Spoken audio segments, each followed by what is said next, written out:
આજરોજ વડોદરા તાલુકા પંચાયત ખાતે કારોબારી સભાનું આયોજન કરવામાં આવ્યું હતું, જેમાં 2 થી સવા 2 કરોડના વિકાસના કામોનું સૂચન કરવામાં આવ્યા છે।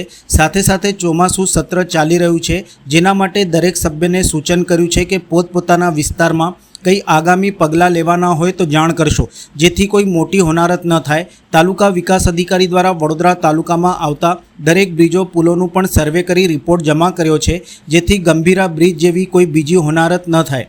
આ મુદ્દા ઉપર કારોબારી સભા દરમિયાન વિસ્તૃત ચર્ચા વિચારણા કરવામાં આવી હતી। વડોદરા તાલુકા પંચાયત કારોબારી સમિતિના અધ્યક્ષ બિરેન પટેલ દ્વારા બેઠક સંદર્ભે વિસ્તૃત માહિતી આપી હતી। આજરોજ વડોદરા તાલુકા પંચાયત ખાતે કારોબારી સભાનું આયોજન કરવામાં આવેલ હતું, જેમાં 2 થી સવા 2 કરોડના વિકાસના કામોનું સૂચનો કરવામાં આવ્યા છે। સાથે સાથે ચોમાસું સત્ર ચાલી રહ્યું છે, જેના માટે દરેક સભ્યોને સૂચન કર્યું છે કે પોતપોતાના વિસ્તારમાં કંઈ આગામી પગલાં લેવાના હોય તો અહીંયા જાણ કરજો, જેથી કરી કોઈ મોટી હોનારત ના થઈ શકે।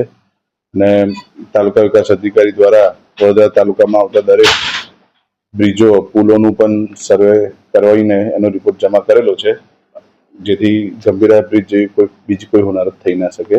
આ બધા મુદ્દાઓની ચર્ચા કરવામાં આવેલી।